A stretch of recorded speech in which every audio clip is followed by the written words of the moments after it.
Hello, BookTube, and I'm here with a tag, the ratings and reviews tag. I'm trying it again because I kind of went off the rails, and I realized I wasn't even finished at 40 minutes. So I'm gonna try it again. Um, it wasn't ranting; it was just more description, I think. There's 10 questions here. I saw it on Revenant Reads. Vin did it. That's the only one that I have seen. Um, do this tag. It was originally done by Gunpowder Fiction and Plot. And 10 questions, as I say. The first question is, how do you know you've just finished a good book? Is it a thinking or a feeling response? It's more, I guess, well, to me, the emotion is there. You have to have the emotion, but it's what has caused that emotion from that book. And so it's a thinking process more. Like did the writer do what they set out to do? Is there atmosphere, or is it just the language? It's all these types of things. Um, so I think about those while I'm reading it, and are they do are excuse me are they doing this well? Excuse me, well, or not?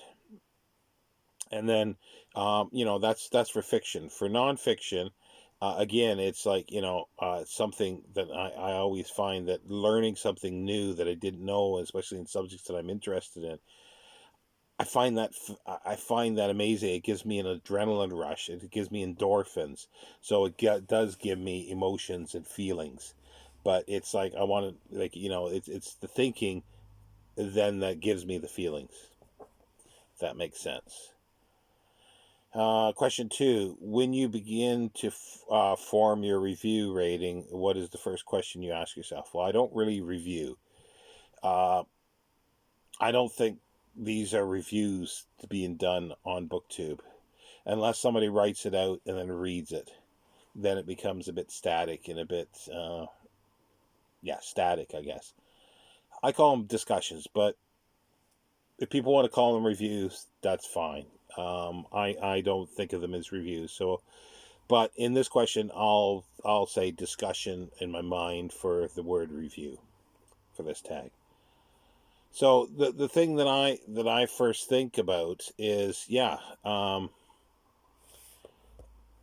guess it's the emotion. Like, what did it make me feel? But then, what are the things in behind there that have made me feel this? Was it the characterization? Was it the language?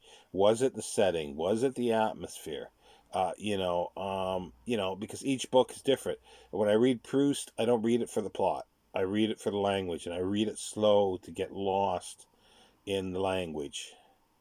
And I do that with poetry as well. I'll read it to get lost a lot of times in the language. But then other times I'll read poems that I want to understand, and I like the way there's little secrets to pry out. So yeah, so it's all different. And I think of those kind of things, like what really struck me the most from this reading, you know, and then go into that and then sort of break it down.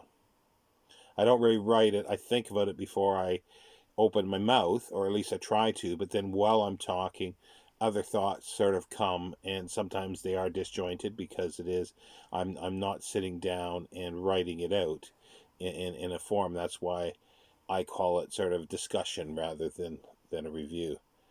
Number three, do you do star ratings?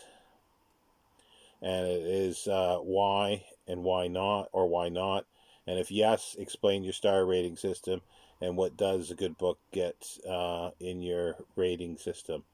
Is your star rating consistent? For example, are all your 5-star books better than your 4-star books? And if no, what language do you use to convey the quality of a book in your reviews? Does this form an informal rating or ranking?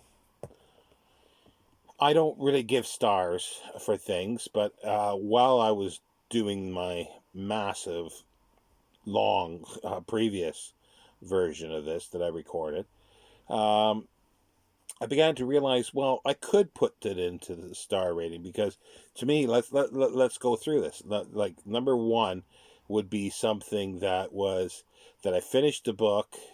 I questioned whether I would finish it because it wasn't that good, and I struggled with finishing it. That would be a one. A two would be that I finished it and it'd be like, meh, you know, there was nothing there. It was something that didn't lead anything. It was like, yeah. Three is a good book. That is, it was thoroughly enjoyable. Might even be a reread, but it was something that I enjoyed, and it was, there was some quality there. Like I just finished today, the second Bulldog Drummond book. I would rate I've read two of them so far, and I would rate them as three, maybe 3.5, because I really enjoy them for a number of reasons. The setting, the characters, even though the characters are slightly more than two-dimensional, but not much more than two-dimensional. And there's a lot of action. You've got to, it's like reading early science fiction. You have to turn off your brain, part of your brain, for and enjoy the flow of the story. Just enjoy it.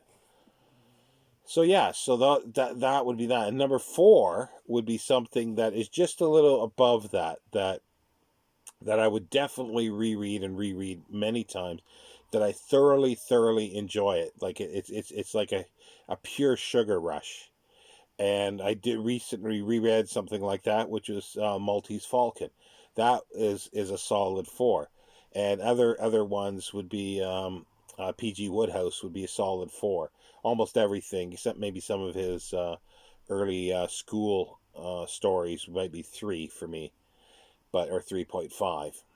And then when we get to number five, that's something that raises above. It has to be something definitely I would reread, but definitely in the rereading I would get more out of it. Like I'd see more craft in the writing, in the story, in the plot, and things like that.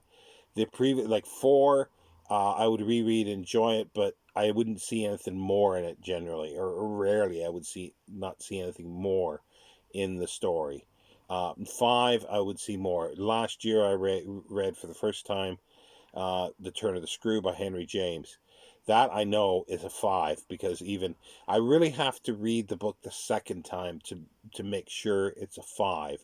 But I have no doubt that will be a five, because I already saw when I first read it layers to the story. And once I know the structure from the first reading, the other readings, then I can delve into the layers. I'm not thinking about anything else, and I can start going off on some avenues in the writing. So that makes a five, and not a whole lot are fives for me. Most, I would say, most are twos and threes. Most are twos and threes. They're, okay. And yeah, that was really good. I really enjoyed that. I may or may not reread it again, but that was enjoyable for a three. And then a four definitely is, yeah, that was fun. So yeah. Number four. Do you believe every book has a perfect reader? Does this contradict the idea that a book can be bad? I don't think anybody's perfect reader, like for the book. What I think is, if it's a competent book, and you're not reading it and the character changes name on the first page, or disappears on the fifth page, and you don't see them again, or they all of a sudden show up on page 150, and they've got all this backstory that is important for the main story. It's like, no, none of that. That's a bad book. That's just badly crafted. But anything else that is like a book to me, I think, yeah, I think there is an audience out there for it. It's to get those two things together, the book with the reader. So I think there is, for books. Like, a bad book's a bad book, though. Like, I mean, that to me is an extremely bad book, just because it's a meh book to me and I didn't enjoy it. Then, you know, I would say, yeah, there is. I'm sure there's somebody out there that likes it. It just wasn't me. Um, and number 5. What book that you hated have you recommended? I can't think of anything, and I sort of came upon this differently. I was going to say, well, I wouldn't recommend a hated book, but as I was talking in my last version of this, I realized actually I could, and I think I have done, because if I hated the book, and if it's not for those reasons I say, if it's because, character disappears, changes names, do all this kind of stuff, and it doesn't work with the plot, or there's just so many holes that things are said differently, or they did this one time but then that's forgotten about, and they remember something else in the story and it's not part of the story, that's a bad book, and I wouldn't recommend that to anybody, unless I'd say, you want to read something bad, read this. But if it's something that I didn't like at all, like, oh, I didn't like that story, I hated it, and then if I know the reasons, like if there's 5 things I hated about it, and then somebody else comes along and says, well, this is those 5 things I hated, they like in a book, then I would say, oh, well, this might be for you. So yeah, so I would recommend a book I hate, under those criteria. Number 6. What makes a book good, bad, or great in your evaluation? Well, I already mentioned that with the star system. Something that's good is something that I enjoy reading, um, and I would say that is the majority of books that I read, because before I pick up a book, it's not often that I pick up a book without knowing anything about it. I do want to know something about the book. I want to know what it is about. So occasionally that I am picking up stuff that, oh, it's a ghost story or something like that. I want to read that. I might be interested. I like that, or because the film was good, I want to see what the way the book was. Occasionally, I have had, not great experiences with this, but that I would say it's less than good. But generally, like, a good book is something that I enjoy. Nothing special, but also there's a scale of good.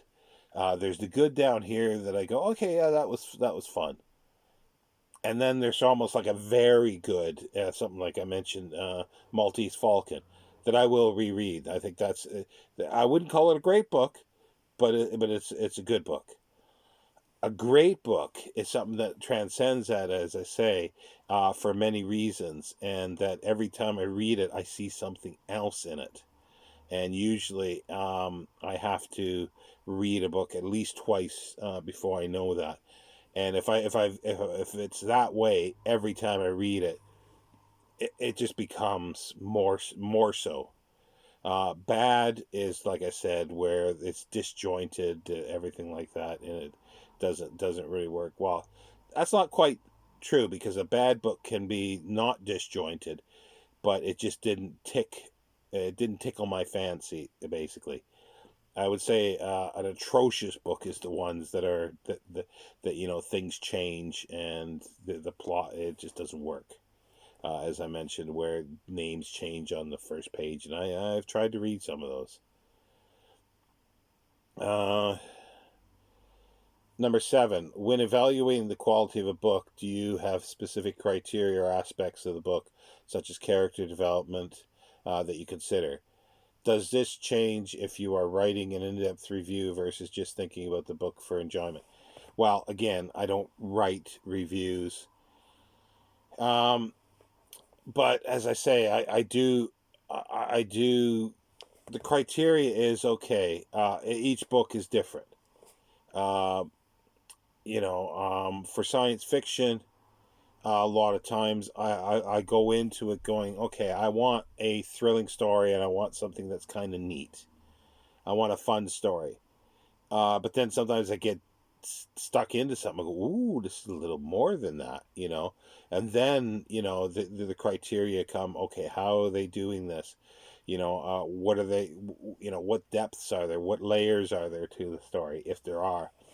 So I look at all that kind of stuff. I look at the character. I look at atmosphere. I look at when it was written, who wrote it. Is it an author that I know um, and liked before? And things like that.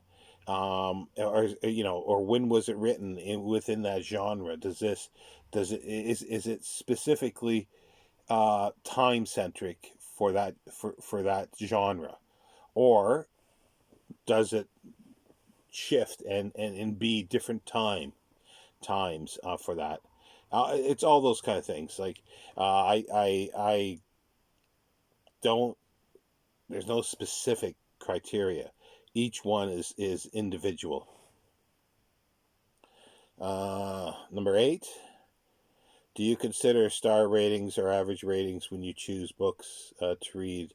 Not really at all. I don't. I don't at all for star ratings. I want to know what the book is about. I am enthused about hearing people that I know whether they like that book, but I want to know why they like that book, why they liked it. But just the star rating at all, no, I don't even consider that really at all. Number 9, who on BookTube does reliable and interesting reviews of books that you know and you can use to decide if a book is for you or not? What makes their reviews so good? Again, I question the word review there, and this is a review tag, so don't mind me. I guess it's ones that, like, it's not so much their reviews, it's what they talk about the book, how that made them feel, and what were the things in the book that made them feel that. Why do they think it's a good book? What are the things in it? What is the book about, especially if it's fiction? And then and I would say there's many. It's like, and also and it's not just book reviews. It's like people doing library tours. Steve Donahue's doing his library tour again, and it's like he went through the Penguin. He had 2 or 3 Penguin ones, or 4 maybe. But it's like just you know seeing them and like that. It's like, oh, I didn't know that. I didn't know they did that, or I never heard about that before. Jason Harrigan's doing one as well, and it's great to see some of these things that I'm not familiar with. I don't know the book, or if I've heard of the book, I've not read it. Then it is good to know. Okay, well, if do they like it? Why did they like it? Or if it is something that I didn't like, and they say that they liked it, and they say the reasons they liked it, and I go, oh, I never thought of that when I read it. And then if I remember the book, and I go, oh, that might change things. So yeah, so it is those kind of things, but I don't like the word review in these cases. So there's many. Mark Richardson, Amy at the Dusty Bookshelf, all sorts of ones. That people, and especially remind me of stuff too that I've maybe forgotten about, or I read a long time ago and I really liked it, and they remind me of the pleasure that I had on reading it, and want me to read it again and seek it out. That's always a danger. um, and then number 10 is what it says, does that or those booktubers use different language to evaluate and review the overall book? Yeah, because some just use uh, oh, I like this, and don't really go into the details of why they liked it. What were the things that made them feel this? Or, uh, you know, um, or a description of the book itself, like the plot and things like that. A lot of people don't want to give away spoilers. I don't care about spoilers. The only thing is, I guess, in crime and in mystery, I don't want to know the butler did it, the maid did it, or the pool man did it, or the milkman did it. I don't want to know that unless it's the Columbo style, where you know who did it at the beginning, and it's the unraveling of the person or the people figuring it out.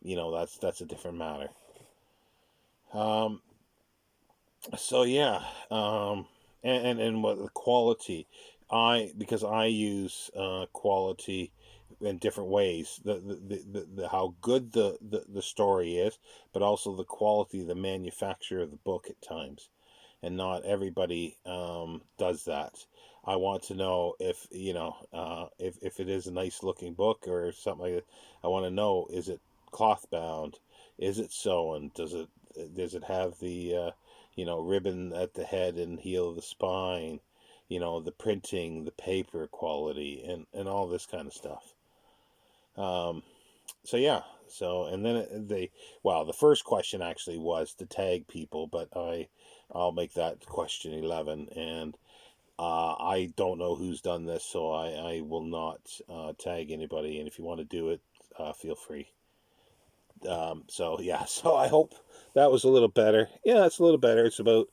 It's half the length of the original one that I did, because I just went off on tangents explaining more. But yeah, so this was an interesting tag. It made me think, and actually, while I was doing it, as I say, the star rating has made me now think that actually I could probably do a star rating, but I would need to explain what I mean by each star.